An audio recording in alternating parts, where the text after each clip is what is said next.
Sound check 1 2 3. Sound check 1 2 3.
Hello and welcome to the Downtown Subcommittee for September 16th, 2025. I'm your chair, Ward 2 City Councillor Cameron Kretsch, and joining me in council chambers today, Vice Chair Susie Braithwaite from the International Village BIA, Emily Walsh from the Downtown BIA, Councillor Maureen Wilson, hello. And we have folks joining us from various neighborhood associations, and I will do my very best. And I see Helen Caplet also there as a member of the committee. Hi, Helen. Sorry, I didn't see you at first.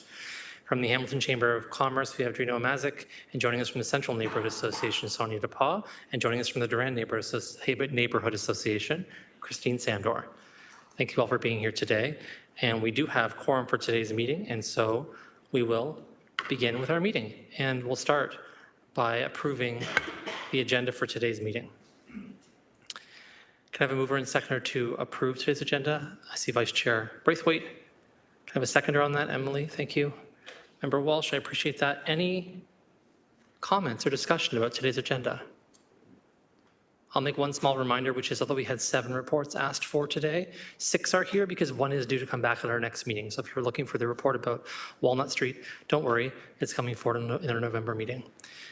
Seeing no other discussion on today's agenda, all those in favor with a raise of hands. And just so you know who's voting today, because I know we have some members that are non-voting members, only members of the committee are voters, and that's myself, Councillor Maureen Wilson, Susie, Emily, and Helen. So all those in favor of today's agenda, raise of a hand. That is everyone. Thank you so much. Now we're on to declarations of conflicts of interest. Does anybody have one they'd like to declare? I'm not seeing anyone. So we'll move on to the approval of our minutes from our previous meeting, which was July 24th. Can I please have a mover and a seconder to adopt the minutes of our July 24th meeting? Moved by Emily, seconded by Susie. Any discussion on our minutes from the last meeting? Not seeing any. All those in favor with a show of hands? That's everybody. Thank you so much. We're now moving into items for information. These are reports back from our previous meeting. First one being item for information 7.1 PW 25058, monitoring and maintenance of Ferguson Station. And so what we're going to do is we're going to ask Cynthia Graham is here, Director of Environmental Services, to answer questions about the report. And so this is an opportunity to ask questions. Before I do that, I'm going to pass the chair to Vice Chair Braithwaite briefly, just to make a couple of remarks about this. So there's been some discussion about this publicly, privately, everywhere. And I want to address one of the issues that's happening at Ferguson Station. So folks may know that at Gore Park, there was an outreach group that was doing outreach services. And during the pandemic, we kind of just let that slide. And we had other things to focus on, and we didn't really think about how do we permit these things, what are the impacts of them, how do they function and operate. And so we took on the work this year, and city staff did the vast majority of it, in terms of trying to reach out to groups that are doing this and say, hey, what are you doing? What's the scope? Does it make sense? Can we get you a permit? Can we move to a location that makes sense and that's safe for everybody, whatever it might be? So that was part of the discussion with the Gore Park folks was, what do we do? How do we make this work for everybody? And we found a great solution, and frankly, it's been going very, very well. We have a couple of wrinkles. There's some other folks who are now setting up in Gore Park, and so we're going to have to go and talk to them about, there not being permits for that park to be doing those activities. But meanwhile, it's happening at the back of City Hall. It's going pretty well. We're looking to improve services and make things better regularly. So that's a good thing. At Ferguson Station, that conversation started a while ago. It's ongoing, trying to find a spot. Hasn't been very super fruitful. So we have figured out a kind of location where it can go, but of course, as you can imagine, there are logistics, right? The place that we're trying to send people is an open parking lot, essentially. So there has to be some infrastructure there. So trying to get agreements on what that looks like haven't happened yet. So myself and staff are going to be working to try and resolve that situation as soon as we can. We'd hope to resolve it earlier in the year. But because we allowed this to be a precedent, and that group has been there for 8 years, and we've allowed them to be for 8 years, we don't have the authority just to walk into the situation and say no. So we have to kind of work this out in a reasonable manner. And I think we are so far, but we've just hit a couple roadblocks, and we hit a couple roadblocks with other groups trying to move too. These logistically difficult things to move. But as we all know, Ferguson Station is not a place for this kind of activity. It's too small for the number of people that are there. And it's an important thoroughfare for many reasons between 2 very dangerous roads in our city. And so it doesn't make sense for us to have this operationally happening on city property there. So I know it's frustrating, believe me. I'm also trying to work to resolve this for everybody so everybody can feel like there's a better solution. taking time. So I just wanted to say that up front because I know that I get asked a lot of questions about it and wanted to be transparent about where we're at. And we have a final step to get through, and we're working on it. Trust me. I'll take the chair back. Other questions or comments about this report? Susie. Thank you, Councillor, through the chair.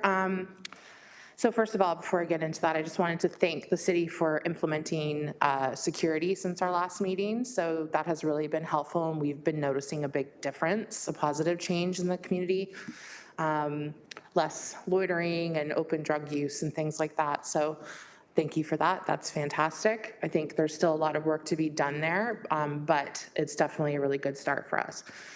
Speaking to the outreach group, you know, it's just frustrating for us because I'm getting questions from my businesses all the time and the residents about, excuse me, I'm just getting over an infection, about why they're still there. And I guess now that specifically the Gore Park has been relocated, which is actually a much larger outreach group, it's just frustrating that we're seeing that being handled and ours is still there. So from what I understand, they were given options, and I would like a timeline as to when they will be relocated, because it's very hard for us to activate and continuously manage the things that we're dealing with. They need to be relocated at this point in time, and I think patience is wearing on this. We were told June 1st they would be relocated, and now we're into mid-September. So from the business and resident standpoint, you know, we do understand these services are definitely needed in our community, but putting them in the middle of a BIA and allowing them to operate there for 8 years has been very frustrating for us. So any help we can get on speeding that timeline up is definitely urgent at this point in time. So thanks to all those who are trying to make that happen, but patience is a virtue, and it's wearing at this point in time because it's been going on for so long, and the impacts to our community are very complicated. And I know especially certain businesses like Shakespeare's are right on the cusp right now, and we need to make this happen fast. So any help we can get would be appreciated. The one thing I did want to note is that there is construction happening at Ferguson Station over the next 3 weeks, with the gates being repaired as well as fencing going up around Shakespeare's. So I'm not exactly sure how they would operate tomorrow night on a Wednesday night there. So it could be a good opportunity to get this going at this point in time. Thanks very much. I'm not sure if anyone on the staff has any information they can provide apart from what I said, but I'll turn to General Manager Mader in case she can offer anything. Through the chair, Grace Mader, General Manager, Healthy and Safe Communities, and to the speaker, I think that we too have share that same frustration, but I know not nearly to the extent that some of the community members are feeling. Stuart Boomer, our Director of Ontario Works, has been directly working with the number of leaders from the group that attend on Wednesday nights at Ferguson Station, and we are doing our utmost to provide them with an alternative location and with the supports in order to make it successful. We'll continue to work on that. I wish I could give you a timeline, and I will make the commitment that we are doing our utmost, and we will do this in the speediest way we can. But on the topic about the construction going on, I just found out today, as a matter of fact, that the fencing, I think, is already up. So I'm not sure if the group even is aware of that. Stuart and his team met with them yesterday, and there was no mention about a potential obstacle. So with that, maybe I'll turn it over to Cynthia. Through the chair, Cynthia Graham, Director of Environmental Services. Yeah, so the contractor was supposed to mobilize on Monday. I think that there was a little bit of a delay, but I'm working with the team to see exactly what the status is, and we'll relay that information so that coordination can happen. I know for sure the fencing contractor is there. It was just the gate installation contractor that I wasn't sure of, but we do want to get that gate installed. So I don't want to delay until after Wednesday night to get them started, because we do know that there are some events booked, and so we're trying to make sure that all that work is done prior to those events. Thanks, and not seeing other speakers, I'll pass it off to Susie again to a couple things about the report specifically. I think it's important, though, to make sure that communication happens. So if, Stu, if you're in touch with those folks, let them know in advance that they're not going to be able to occupy that space because it's under construction, just so they're not showing up and there's suddenly a conflict between those trying to occupy the space and those constructing the space. Just not sure, because you wouldn't be giving notice to those individuals because they don't have any permit rights there, so they may not know. And so since we're all talking about it in public, might as well let them know what the situation is. I do have a question about the reports analysis section here, and it's probably for Director Graham. What I'm seeing here is something I think that we're facing a lot in the downtown, and it's that we're going to wait for the LRT before doing a master plan, right? And I think wait for the LRT before is a sentence we should automatically remove from all reports going forward, in my opinion, because we had a meeting last night, a small business town hall, and Metrolinx was there to talk about it, and they don't have a date, right? So they don't have a date when construction is going to start in any kind of earnest way. So I think it's important that there be some planning done before LRT happens. And what I'm thinking is happening in these reports is there seems to be little options or like choose your own adventures in many of these reports, which is like, well, if you want to do this, we could. And so it's suggesting a motion should be happening maybe to do something. So there's going to be motions from the floor, I'm sure, throughout the meeting as a result of that. And I've already warned legislative coordinator that's likely to happen. But can you talk a bit more about this? Because I think that if just generously, if we look at the timelines for other projects that have happened around Ontario that are similar, considering where we are with the LRT phase right now and procurement and how that all works, our best case scenario for starting meaningful construction is 2028 or 2029. So that means waiting 3 years to begin the master plan process. So that's my concern here about what we're going to do. This has obviously been a perennial issue you've been bringing up since I got elected, since before I was elected. So I think we just have to move forward on doing something here, and I wonder what your thoughts are on that. Through the chair. So my thoughts are we don't necessarily need to wait for construction in order to review what the possibilities are for the design of the space. The challenge that we have, though, is that the LRT will affect curb lines and elevation of the track and drainage in the area, and all of that really does impact how pedestrians and users of the space will move in and out of the space. As an example, we didn't move forward with phase 3 of the Gore in front of Connaught because of those issues. There was design about the right turn lane from the cross street. There was issues of if the track is elevated, then we're going to have to accommodate stormwater this way or that way, and all of the different design aspects. So that is why it's difficult to really plan, because it could be throwaway design. Depending on how the grading works and how the design of the overall streetscape, particularly because it's narrow in that location. So it's not a recommendation or a suggestion to delay design until construction starts for the LRT, but until we know enough about how the LRT will be designed and the constructibility, the interface between the LRT and the sidewalk and the spaces, all of that, how that kind of works, but to inform how we then would react to that design in a master plan revision for Ferguson Station. Thanks, and I'm not expecting you to be aware that this is the case, but a detailed design plan is now finally available from the LRT folks, and so that part of the corridor specifically, because it's so narrow, I think it's 17 meters building to building in the International Village, might already be at a stage where we can do something. Also, even if we're not able to get down to the maybe nitty gritty in terms of things like grades of sidewalks and those kinds of things, I'm sure we can at least come up with the major components that we think are important and start to move those forward to get funding for them, because that's the thing that's going to take time. Is if, for instance, we decide on some kind of a art that's going to be at a certain part of it, right? We decide that we're going to move the station thing or not, or keep that. All those decisions don't really impact the LRT.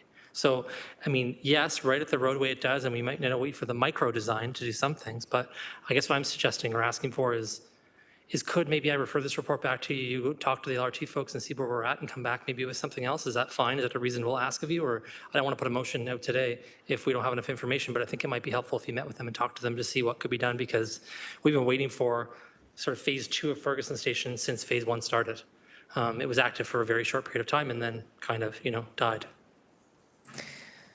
Through the chair, however clerk suggests is the best way to do that. I'm happy to go away and talk to the LRT staff on my own and bring a verbal update. I'm fine to bring a memo forward with an update if you want to refer the report and I then do a further update on the report. I'm happy to do however that works. Yeah, feel free to weigh in, legislative coordinator. I guess my thought on this was that because I don't want to create multiple items, right? This one report could contain all the things about Ferguson Station, instead of having to have an A, B, C, L, M, N, O, P quite yet. Maybe it's okay if we refer it back and then just have that come back with a modified version as an A or a B or whatever. That way we're keeping the same report number and we're not having to track memos and stuff. I'm not sure what you think, but. Yep, that seems to be the best way to go about it. So that staff be directed to refer report PW 250858 back to staff, or we're back in Q. Well, if it's possible at a November meeting to get an update about that, if you have time to meet with LRT staff to get a sense of where it's going. Through the chair, I will do my best for November. Is there a meeting in November? There's a November meeting, yep, and that's the last meeting of the year. Okay, I will work towards that deadline then. Okay, thank you. I'll take the chair back now, I think, and I can't move the referral motion, so we'll move it at the end of this discussion. Someone who hasn't spoken has to do it. Anyways, we'll go to Vice Chair Braithwaite.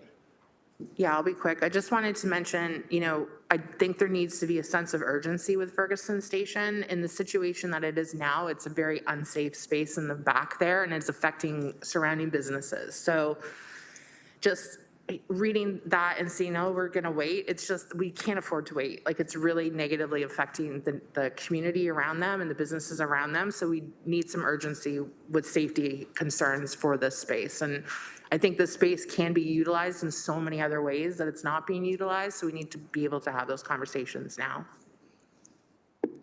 Okay, thanks. Would somebody please move the referral? I see both Councillor Wilson and Member Walsh at the same time, so we'll go with Member Walsh for fun, and Councillor Wilson can second it. And to refer the motion back to staff for discussions with LRT to come back in November, and on that, we'll need to have a vote, and we're going to vote by show of hands. All those in favor? That is everyone. Thank you so much, as that report is being referred back. So now we're on to PW 25059, is waste receptacles in the downtown core. Joel McCormick, the Acting Director of Waste Management, and Cynthia Graham, Director of Environmental Services, are available to answer questions. And so I'll turn the floor over to questions from folks about this report. So not seeing questions, I'm going to pass the chair to the Vice Chair, and I have some questions. So thank you very much for this report. I was encouraged to see the numbers that you shared, and they're really helpful to be able to talk about how, for instance, in parks, we're improving number of garbage cans by 96%, but right-of-way is only 31% of an increase. And so I know a lot of these things already, and so I'm not going to try and ask too many skill testing questions, but I want to talk a bit publicly about what our program is. I'll say this really transparently. I'm part of the program, I feel like, or our offices, in a certain kind of way, right? Because we'll see issues that occur, people will report them to us. And like, for instance, this past week, I ran into somebody who said, hey, there are these bump outs at the corner of Bolden Park, and we don't have a lot of garbage cans in the area, and there's a school there, there's a big field by Central, like the garbage accumulates there. This person said to me, I go around and I clean up the area, but I don't always have somewhere to put the garbage. Right? And it was like, well, this is a good place to put 2 garbage cans. And then staff were lovely and they put 2 garbage cans there. So that happens kind of that way sometimes. Or like at the beginning of council, Joel knows this, we said, can we have a map of all the garbage cans? We went out and did some legwork. We figured out where there were gaps and we asked for garbage cans. Same thing happened at the corner of Caroline and, no, Caroline, that's a lie. Charlton, no, and Caroline, that's true, Charlton and Caroline, where we put garbage cans in that area to make it better and then put a whole bunch in the surrounding area to make it better.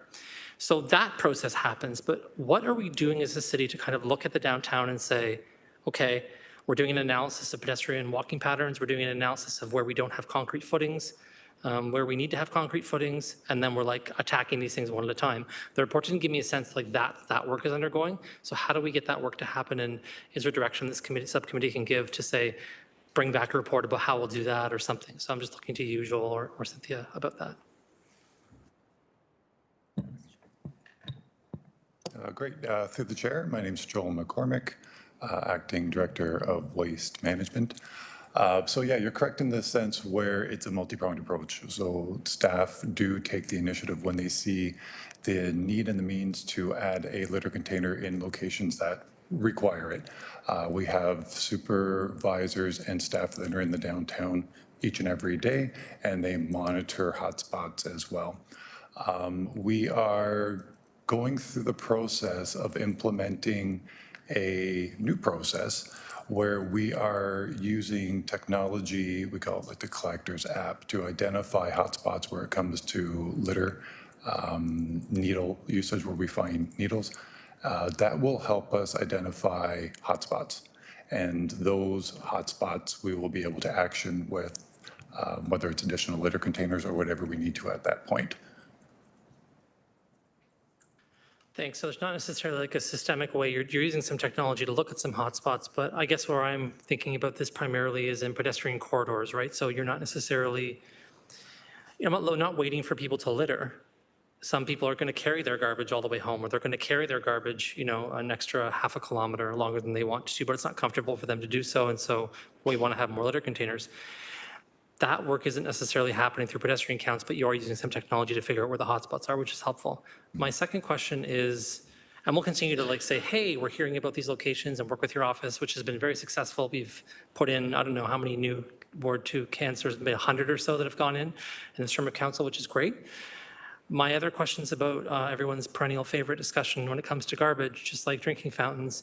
There's a green monster in the room. It's those steel drum garbage cans. And so for me, and for everybody I've ever spoken to about this, they present two problems. One, they can't be secured, usually. Sometimes they can be. Two, they're prone to dumping because they're just an open place to pop garbage in. And because we have a one-bag limit system in the city of Hamilton, people sometimes will put their garbage in those cans, and that creates all kinds of other issues, right? So having they're called Jubilee, by the way, the name of the garbage cans we have all around downtown that have the little door on the front and the little hat with sometimes having an ashtray on the top, if I'm not wrong. And so those Jubilee-style cans prevent that to some extent and manage the garbage most of the time, unless it gets too full. So do we have a planned approach to sort of make those steel drum cans obsolete and phase in Jubilee cans? Like, what's the process there? Because I don't think it's working is the issue from a waste management perspective. Through the chair, I guess I introduce myself again because it's a new report. I'm Cynthia Graham, Director of Environmental Services. So the green cans are the park cans, and so they are located in areas where the park staff maintain, so along trails in formal parkland, informal parkland. Part of the service levels that we have are based on the speed and ability of staff to be able to empty those garbage cans. I do have my manager of parks reviewing the can design, if there's ways that we can make the existing cans more aesthetically pleasing, if not put them in a wrap, sheltery thing like the Jubilees with the can inside so you can pull it out and empty it, or other solutions. That work is just starting, and I had asked him to do a review of what staffing levels would look like, how quickly we could empty cans, what different solutions could be. I don't have that information yet. I can commit to bringing that back at some point. I anticipate there will be cost increases because those are reasonably inexpensive, which is why they are kind of the standard, as well as levels of service increases because it will take longer just by the nature of having to pull the can out, empty the can, put it back. If you amplify that across 500 park properties across the city. So I don't have timing on that report back, but that would be the process for us to be able to identify what are we doing now? What does it mean? What could we possibly do in the future, and then give that information to council for some informed decision-making. Yeah, thanks. That's exactly the report back I'm looking for. So while I'm talking, maybe you could consider when it's possible we can get it, and maybe we can get a motion on the table today to bring it back to the downtown subcommittee to get that information, because I think without it, without having that kind of data and knowing what the plan is or what the costs are, what the implications are, it's hard for us to make a recommendation. I think that's the missing thing for me here. Anyways, I will stop talking. Councillor Maureen Wilson, I'll take the chair back, and Councillor Maureen Wilson. Thank you. Just so I'm clear in the report back, I understand through the chair the efficiencies that would come with a drum barrel, for lack of a better word. Will you be doing an analysis of whether that is the standard offered in public spaces through other municipalities, through the chair? Through the chair, I can include a municipal scan in that, as well as service level standards for other municipalities. That's possible, yes. Thank you. This is always the tension I find on this sort of chicken and egg discussion about standards are informed by operations inform standards, and I'm forever at a loss as to what comes first, and whether we can allow some variance. Let me just say it, in our public spaces where either we treat them as a complete asset that strengthen community, only to frankly diminish them, in my opinion, by having a drum barrel. It sort of, in my opinion, undermines the significance of the investment that we have made in that space. So if there is an opportunity to have an informed conversation where, committee and council are able to perhaps revisit those standards and those practices, I think it would be worthwhile. So I'm looking forward back to that report. Thank you. Thanks very much. And Helen?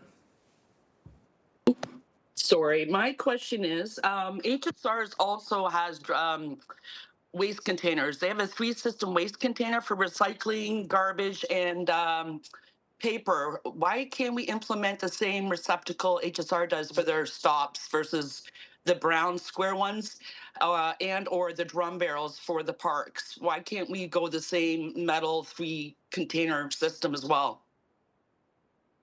Thanks, Helen. I'll pass your question probably over to Acting Director McCormick. Through the chair, if I'm understanding the question correctly, so the garbage containers, the 3-stream garbage containers that you're talking about that are at transit stops fall under a different contract. So that is collective outdoor advertisement.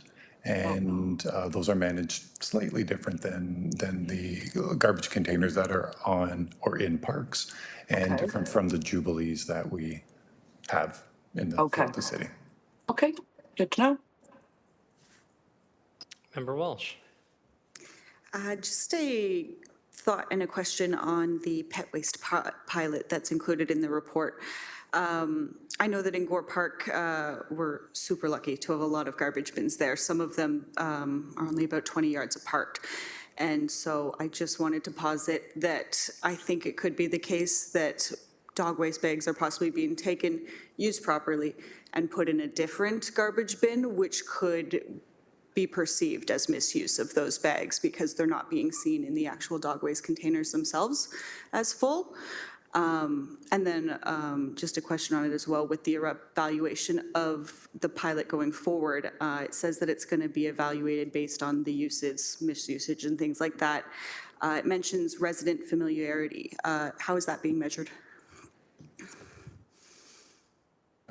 Through the chair, we would be looking at, if I'm understanding correctly, the resident familiarity is really comes down to the usage of it. Okay. If it's being used, then automatically it can be assumed that residents are understanding are understanding it. So like the report indicates that there's 4 containers within the downtown throughout this pilot and trial. Gore Park being the one that is used the most, I suppose, while the others not so much. And when I mean used the most is we've never seen them full. And we've even done experiments to lengthen the amount of time for collection to see how quickly it fills up. And they don't fill up quickly at all. We've gone like even a month without collecting it to see. It's difficult to determine regarding the bags whether or not they are being used and put in other locations. We're finding that all 4 locations, the bags are gone very, very quickly, as in a day or 2. So we're leading down the path that there is a more of a level of misuse than there is benefit to the area. Makes sense. Perfect, thanks. Thanks, and so I'll pass the chair back to the vice chair to just move a motion to ask that we get a report back. And do you know when you could give a report back on that, Director Graham? Through the chair, can we aim for May? Is there, Or could you just Subcommittee. Q2, if that's okay? yeah, that works for me. We're planning to have a meeting in every quarter. Okay. So Q2 is a quarter, I guess, whenever we schedule our meeting in that quarter, and we can try and aim for May. Yeah, just to report back on, and I'm not asking for a citywide report back, I'm asking for, this is the downtown subcommittee, right? And the challenges we face downtown are different. There's more dumping downtown as far as I know. There's more misuse. I can think of several prominent cans which are misused on a regular basis. And so, yeah, getting a sense of what that would take in the downtown to do a pilot like that, to replace those, because I understand it's going to involve things like perhaps concrete footings in certain places, or relocating garbage cans to certain areas where they can be more stable so that they can be emptied and so on. I understand all that. So, yeah, and if you would take Councillor Maureen Wilson's comments into consideration as well. So I think that generally just asking for a report back on the potential to phase out oil drum style garbage cans and replace them with Jubilee style garbage cans, and what the implications and feasibility of that would be. Does that generally make sense? Anything else you wanted to add, Director Graham? Through the chair, only just that I wouldn't necessarily leap to Jubilee as a solution. I think we'll take a look at what are the options out there and present a variety of different styles and what they might mean for service levels and aesthetics. But you will include the Jubilee as an option, but you're not going to preclude it from. Through being the able to- chair, yes, if that works. Yeah, I think it's important from a uniformity perspective. I think one of the things I noticed when we're downtown, like you look at Durand Park, we have these kinds of interesting cage-like garbage cans, if I recall correctly, the same ones that we have at some parts of City Hall, right? Like it's confusing to some people as to understand, is this a city asset? How do I know it's a city asset, right? And so the branded city assets are clear and obvious what they are. And if we need a different thing, great. But I think some uniformity downtown also will help with the visual pollution that exists. Anecdotally, I'll just share that I looked at a photo of downtown from 1972 recently, and the only thing that was really majorly different in that one spot was that there was just less visual pollution. I think what you're hearing at the meeting today from all the different reports that are here is like, there's just too much stuff downtown. For us to be able to meaningfully make sense of it, for visitors to know where they're going, right? Like if you look at a poll with items on the poll, there were in 1972, there were 2 items on the poll, and now there's 27 items on the poll. And so the question is, are all 27 items still required? And the answer is probably no. So this is just part of that whole thing of trying to make things look better. Anyways, since I'm not in the chair, I'm just going to say to the chair that I need a seconder for my motion. Need a seconder for that motion? Emily? All in favor? Carried. Thanks very much. I'll take that chair back. Sorry? Yeah.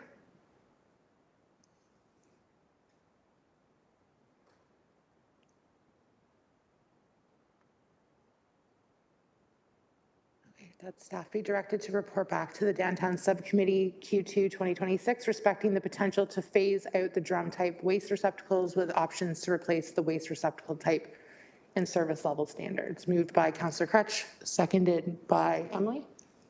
All in favor? Carried. Thanks. I'll take the chair back, and we're moving along to 7.3, street lighting and banners in downtown Hamilton. Wards 1 and 2, and Director Carolyn Ryle from Transportation is available to answer questions about this. And so I'll open the floor now to questions on this report. Member Walsh. It's a great report, tons of information in it, so I've got a few questions if that's okay. In the 2020 report that set the current street lighting standards, there were stats showing things like how many outages were happening and the decrease in those outages, and those kind of standards helped set the level of service that we needed at that time. Do we have similar data for now for downtown to inform the level of service? Through the chair, Carolyn Ryle, Director of Transportation. So thank you for the question. It's actually a really great one. So we do track all of the statistics regarding street lighting in the downtown, as well as any other asset within the right-of-way that transportation oversees. So that is information that we are able to put together. For example, it is information that we assess, and when we look at service levels as part of our operating budgets, our annual operating budgets, we will often tweak those accordingly if need be, or bring forward different service levels just for consideration as part of that process. That's great. And then with the banners, I see that we are developing a new standard operating procedure for the banner arm inspections and banner arms in general, which I love to see.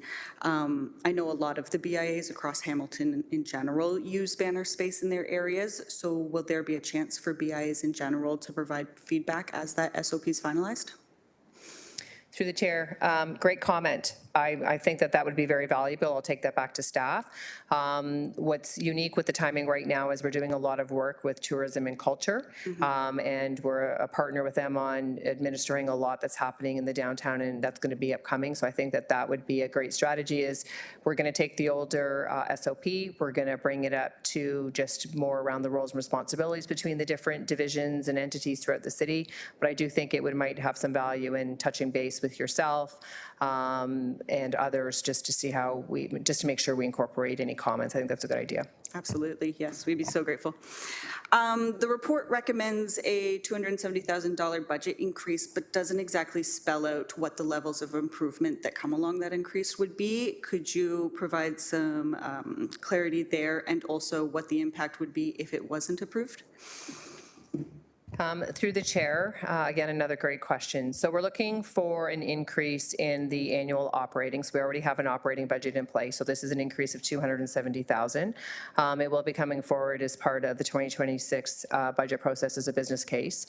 We're going to be looking to stock, for example, a lot of the components around the decorative street lighting systems that are difficult to order, and with the lead times and just the manufacturing and that. So the ask as we're being more proactive, I'll say, in the downtown is we're inspecting them and we're wanting to replace and deal with them.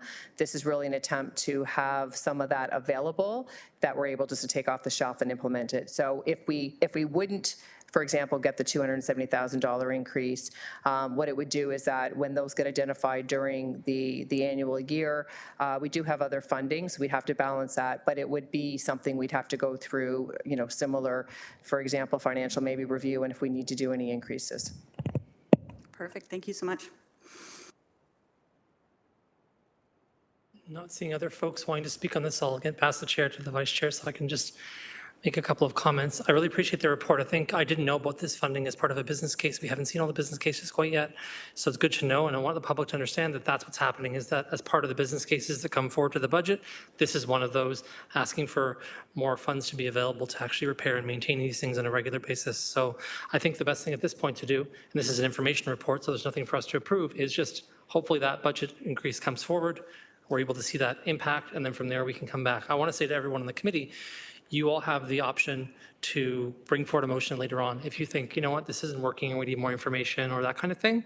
But I think right now we've gotten a comprehensive look at what's here, and I really appreciate it, because I think it is a significant problem downtown when something is in disrepair for a long period of time, and it is difficult to get these parts. And so having a stock ourselves so we can change them out, and as you say in the report, they're not going to be an asset people are looking to scrap, or for scrap metal, they're going to be done out of a polymer material, which means that they're going to be lighter, more resilient, easier to get a hold of, a little bit more expensive, but not going to be something we're going to have to be replacing as often. So hopefully that cost will will work itself out.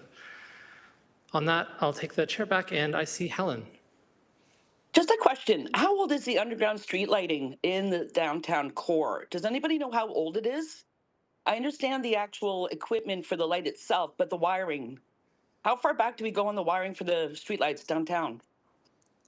I'll see if anyone can answer that question. I'm not sure if they can, Helen, but Director Ryle. Through the chair, so I don't know the specific here to the wiring. However, I can say that we are working with Electra on areas throughout the downtown that they are increasing or expanding their network. So that work is underway for some of the areas that we've had some challenges with some of the streetlights going out. With regarding the age, I don't know that. Yeah, if you want to send an email in, Helen, someone could probably answer that question for you offline. Sorry about that.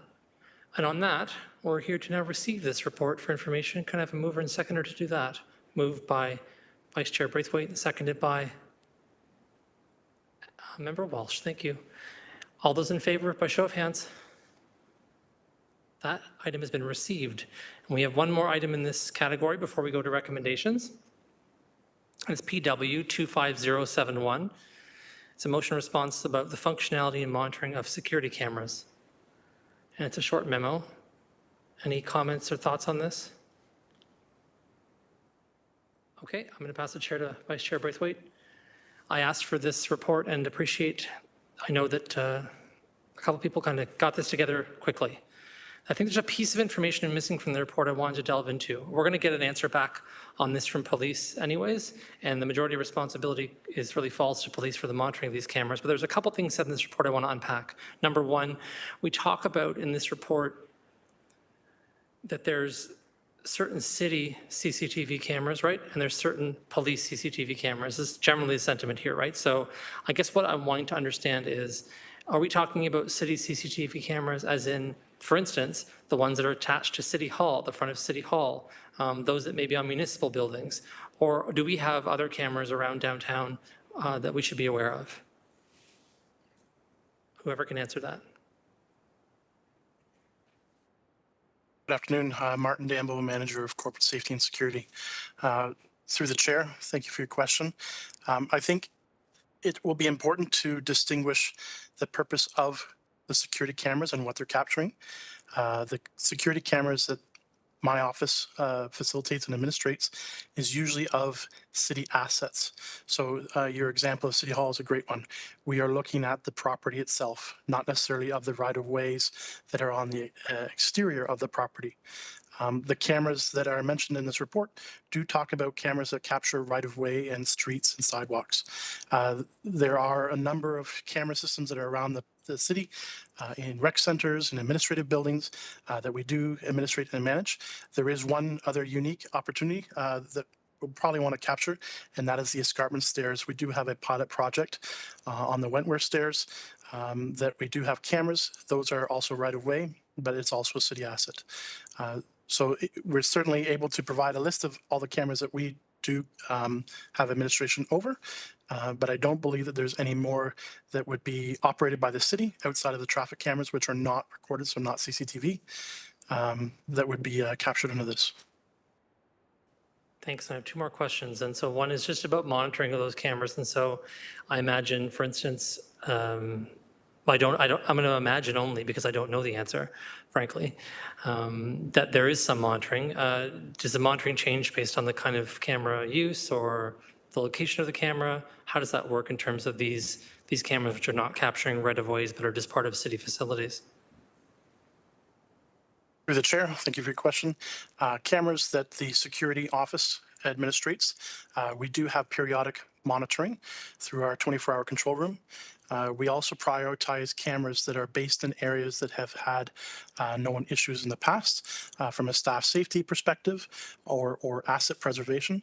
Our 24-hour control room has access to all cameras that we administrate. So there's over about 1,100 cameras that they have live view access to, and also to support any investigations, we are able to go back in the recording.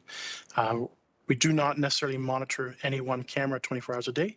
It usually is very fluid, and it's to support operations of the city. Thanks. Finally, I think the thing that's missing from this memo that I think is really important to touch on is just how we ended up in a situation where we don't have the monitoring of those cameras that were referred to that are operated by the police. And so the police, of course, already have talked about this briefly in a public report, and we're going to get another public report soon. But my understanding is in 2019, the city commissioned a report of some kind, and I don't remember the title of the report, unfortunately. But the report that was developed, or the plan that was developed as part of that report, is what the police are saying they used in terms of part of their rationale for why they're not monitoring those cameras anymore. And essentially, as far as I can understand it, based on what's been spoken about publicly, the effectiveness of this type of technology is on the decline and other technologies more effective. Could you speak to any of this, Martin, about specifically what that report in 2019 was, and also just in terms of, for instance, why the city doesn't have a bunch of CCTV cameras downtown? Through the chair, I don't have any details related to a 2019 report that I can provide to you. There was quite a bit of research that was done in producing this memo, but I was not able to source information through city reports for that. You did mention that there is a little bit of decline in the use of CCTV and their effectiveness. That is usually also balanced with a lot of individuals carry cell phones that have recording technology that have also been very helpful for investigative purposes. The Corporate Security Office, who is the administrator of all the citywide physical asset cameras on properties, has not had a mandate to monitor or do surveillance of right-of-way areas in the past.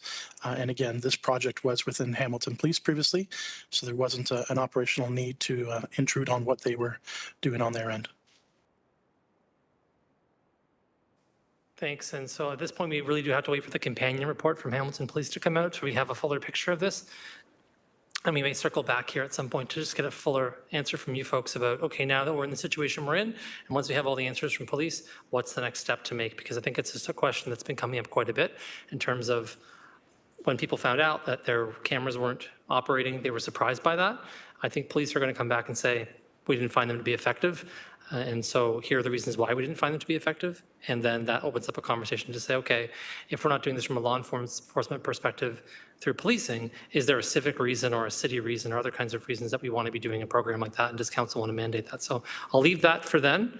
But just thank you for your answers, Martin. Appreciate it. I thought it was important to highlight those things because I think they didn't have a chance to come out as fully in the memo as they could have. So on that note, I don't see other hands up at this point. I'll take the chair back and look for a mover and seconder to receive this report, memo, pardon me.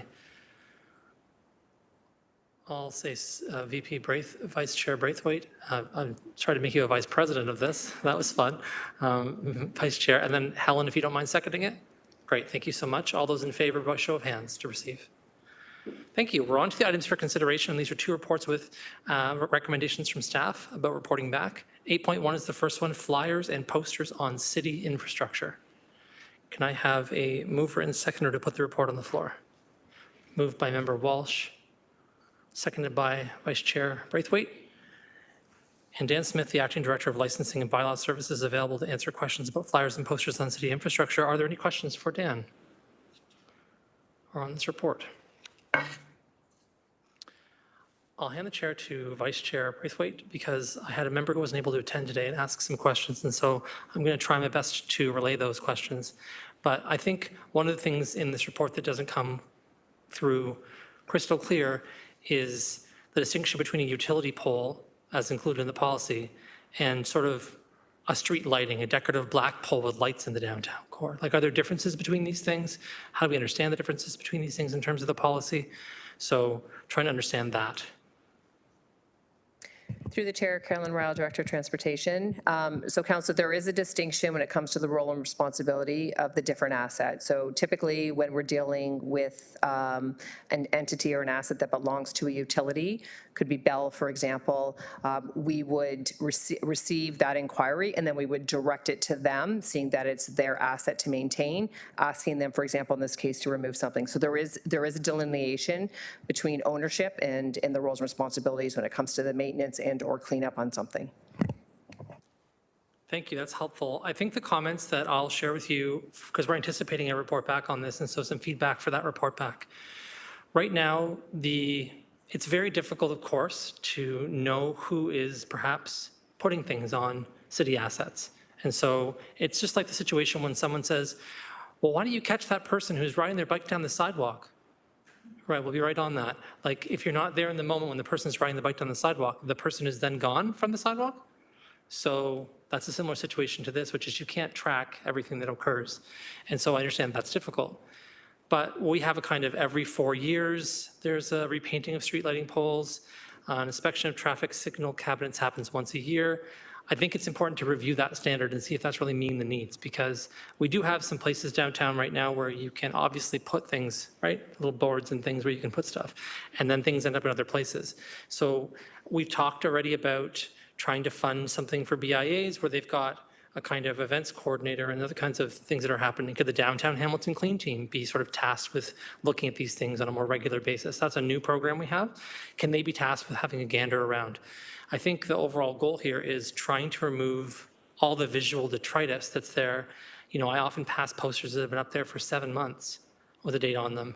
You know, a lost cat and someone's written found across it. I think, you know, those are kind of low-hanging pieces of fruit to get off there. I get the hard part too, is that there's glues and there's other kinds of adhesives that make it difficult to clean these poles off. So like what or how are we dealing with that? How are we painting them? Is this polymer type of pole style going to be better than metal in terms of removing adhesives or not? I think those things have to be considered in the report in terms of how we do this. So it's not just a matter of what the policy says, but it's also a matter of, because we're not going to be able to find people to comply, like bylaw is a lot about compliance sometimes, right? And this is not a compliance activity. This is, frankly, it's a cleanup activity. If we do know or can source or can find individuals who are violating the bylaw, sure, we should have conversations with them and try to track it down. But until we find a way to make our downtown work in a way that people can post notices and also not have to post them on every pole, we're going to be kind of stuck in that. So it'd be good to also have, as part of the report back, information about the effectiveness of these notice boards we have downtown. Are they effective? Do we need to have more of them? Because maybe that's also a solution, right? Is redesigning them so they're a bit more modern and having, you know, 25 times as many. That may provide people a place to put their notices so it's not happening in a manner that's so messy. I don't know. So these are the things that I'm also sharing from Elizabeth Wakeford, who's not here tonight and asked me to share them. So just providing that feedback to you. I think everyone's supportive of having a report back to understand what's going to happen here. But I think those are some of the considerations, is that from my perspective, the levels of service downtown just have to go up. And we have to change the way that we approach downtown. Otherwise, things are going to remain the same. And I do want to acknowledge the fact that I understand we basically paused the world for a number of years, and a lot of the maintenance work and things that would have gotten done didn't get done, right? So people are obviously walking around being like, hey, things haven't been maintained. And it's like, it's actually true. During COVID, we didn't do as much maintenance because we were focused on the pandemic. And so we are quite behind. I think this is an important point for us, though, to be able to sort of say, well, we have to catch up, and what's that look like, and how do we get there? Because it's not just catching up on the backlog, it's also changing the way we approach downtown, because now we're seeing the density that was promised showing up here, and we don't have an ability to manage the growth as much as possible. Any thoughts from staff? Carolyn? Director Vial, sorry. Through the chair, thank you, Councillor. So I just wanted to also mention we're gonna work very closely, obviously, with our MLE team and downtown cleanliness supports through Director McCormick as well. But transportation, just for everyone's awareness, is rolling out a brand new project that's going to be dealing with more of aesthetics tracking. It's more of a continuous improvement program that we're just putting together and assembling, so we're going to work with our colleagues. But typically what it's going to do is when we're patrolling assets within the right-of-way, we're going to be tracking them and then dealing with prospective divisions throughout the corporation to help address things from an aesthetic perspective in addition to service level. So as part of the report and working with Dan, we'll be bringing back that as part of that report as well. So just for information right now. Thanks, that's really helpful. I don't see further hands up at this point. Oh, pardon me, I'll take the chair back firstly, and now to Vice Chair Braithwaite. Go ahead. Yeah, I think I might have mentioned this before, but with those postering kiosks that went up, that was a pilot project about, I'm going to say 10 years ago now, I'm not quite sure. And it was successful. So we would report in anybody who posted outside of the kiosk to MLE with the contact that was on the poster, and that would be dealt with from there. In my BIA, I take a bit of a heavy-handed approach to the postering on our poles. We have kiosks, so I go out and cut them down. And there have been times where we have been mass postered by somebody, and I will contact, say, the club on Hess Street that is postering them and ask them to please refrain from postering in my area. So I think that there are ways that have already been done that should be looked at again that were successful. And we have seen a decline in mass postering in our area because I think we're trying to train people that we don't want them on the poles, we want them on the kiosks. So just to mention that, I think we need to go back to that report or whatever was done back then, because it was, again, very successful for the BIs that took part. And I think we could create a program specifically for the downtown that's an educational component that says if you're putting information out, you put it here, you don't put it here, or you might be at risk of being charged with graffiti or whatever, you know, I'm losing my brain. Okay, thank you. Thanks very much, Susie.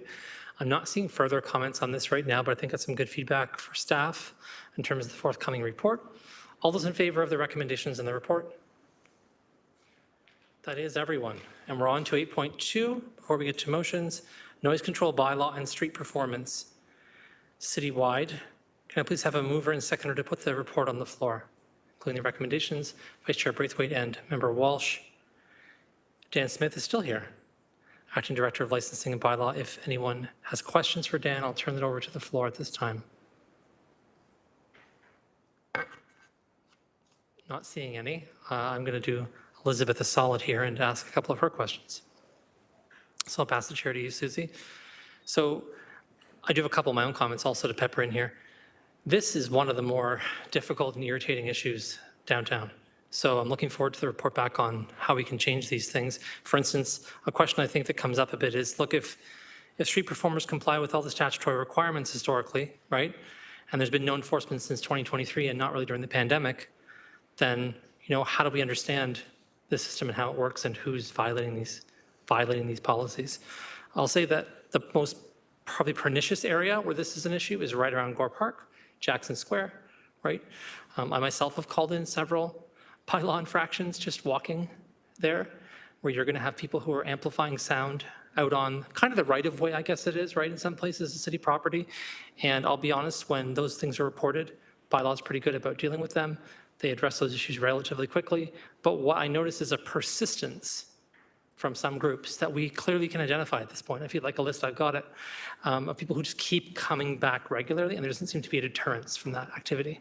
And so I think there needs to be one, because unfortunately, for good or bad, when the city built over the last 100 years, it built some buildings here, and then when they built a new building in the last 5 or 10 years, didn't necessarily always consider the way that sound travels amongst all the buildings. And so some of them, especially because of things like giant open parking lots that are downtown, really reflect and reverberate off the buildings. And then there's whole groups of individuals who, you know, are just basically terrorized by that noise day and night. Now, thankfully, and I will thank bylaw, there was a persistent issue in Gore Park that got dealt with. It took a lot of coordination to be able to solve that problem, but there still are ongoing issues with amplified noise downtown. So I think it's important to understand that. I also think that as part of this and just understanding the noise issues, we don't deal really well with apartments. So what I know bylaw officers do right now, which I don't think is great, but I understand why they do it, is they go to the apartment building. But that isn't really helping the person on the 9th floor. So, you know, I can think of examples downtown where we have facilities, there's a lot of noise coming from them. That facility is blasting the noise in an upward direction. I'm on the 8th floor. I'm now treated to Disco Party 2000, and you can't really hear it on the street. But bylaw officers don't go into apartment units to test for sound volumes, is my understanding. So how do we encourage that to be part of the behavior? How do we sync these things up more?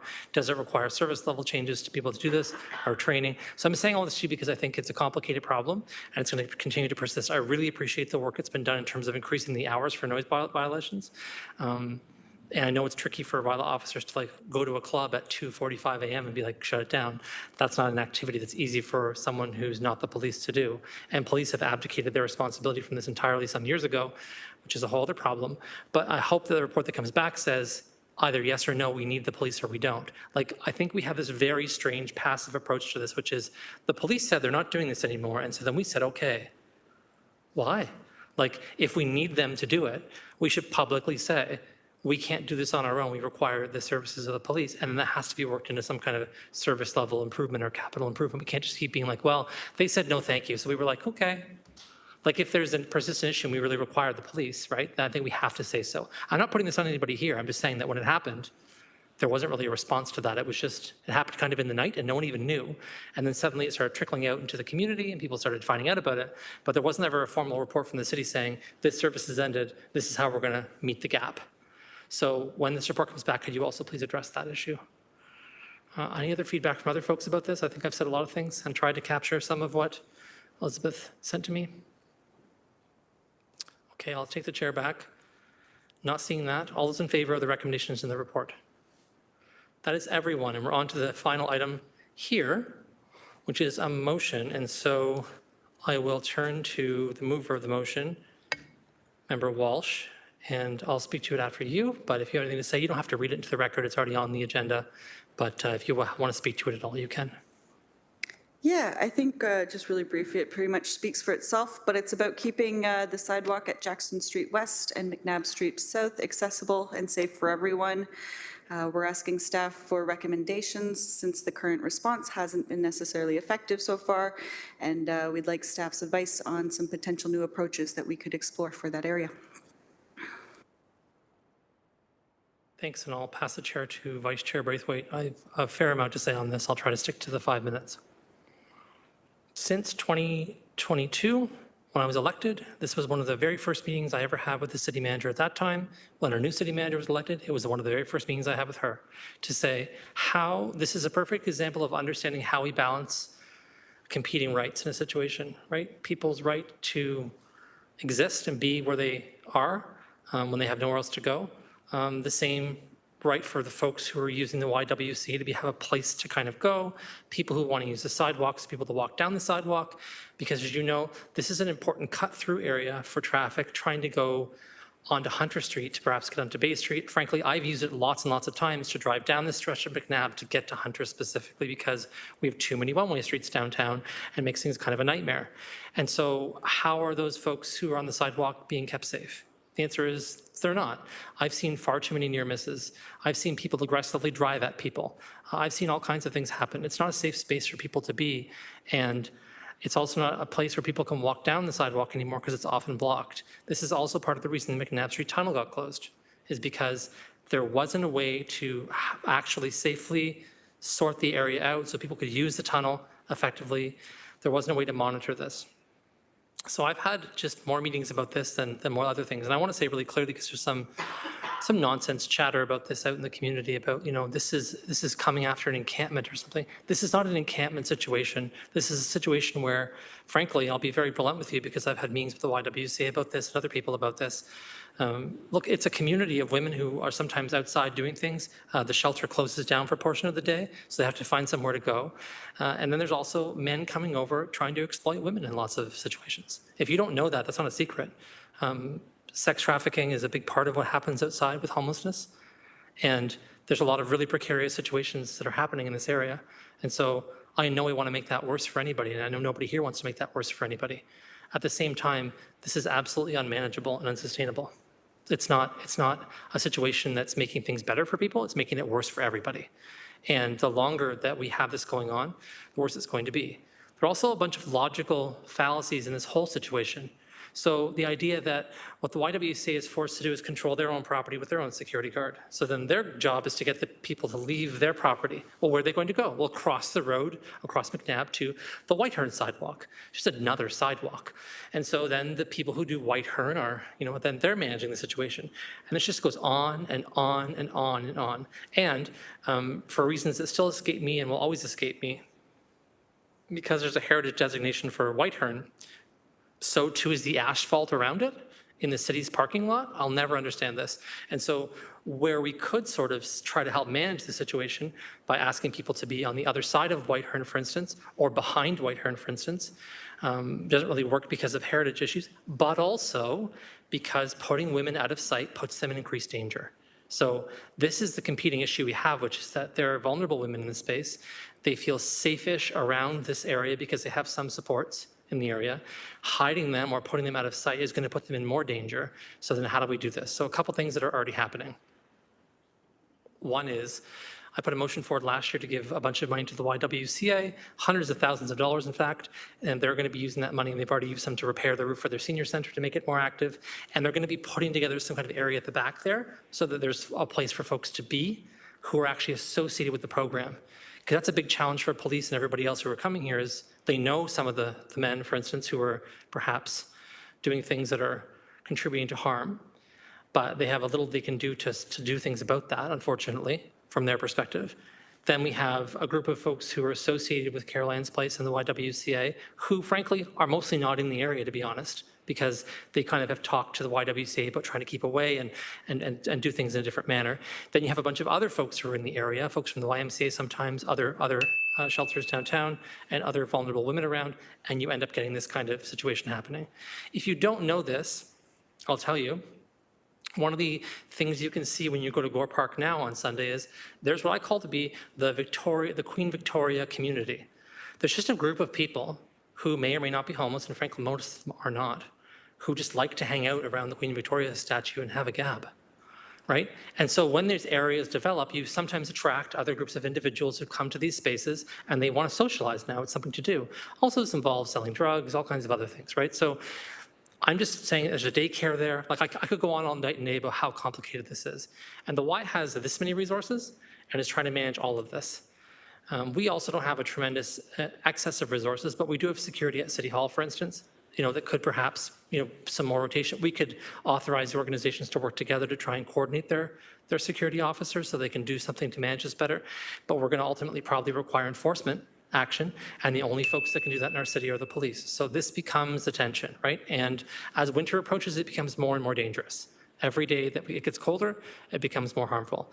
So from a transparency perspective, I want to let you know just that I've been having these conversations forever. I appreciate the motion is here. I can tell you this conversation has been going on for years, and we are making some improvements, but we're just not at a place where it's sustainable or it's okay, because everyone in the area has been impacted by it. We can't have the McNabb Street Tunnel open as a pedestrian corridor anymore. These are the kinds of consequences of us not managing this effectively. So we're going to continue to figure it out. I've asked the YWCA if they can help with, since they're the experts on how to help women in these situations. We're having meetings with them, GM Mater, other folks, the city manager, to try and work up some recommendations from the experts about what we can do here to help. Some of that might mean funding more shelter services. It might mean all kinds of other things, transitional housing, whatever it might be.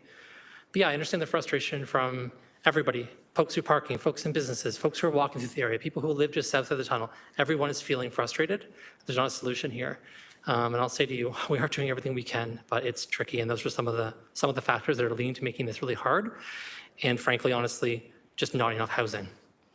And that ultimately is the biggest issue that we face as a municipality, is the only solution to this problem, really and truly, is housing for people. And so until we are at a place where we have enough housing, we'll continue to struggle with this. I talked over a little bit there. Apologies, I'll take the chair back. Any other comments or questions from folks before we move ahead with this? In terms of a vote? I don't see anybody, so all those in favor, by show of hands. Thank you, that's everyone, and so that will come back at a future meeting. We'll get some more information about that. And again, thanks to you, Emily, for daylighting the conversation. I think it's important for the public to know what's going on, so really appreciate that. At this point, we have no further business.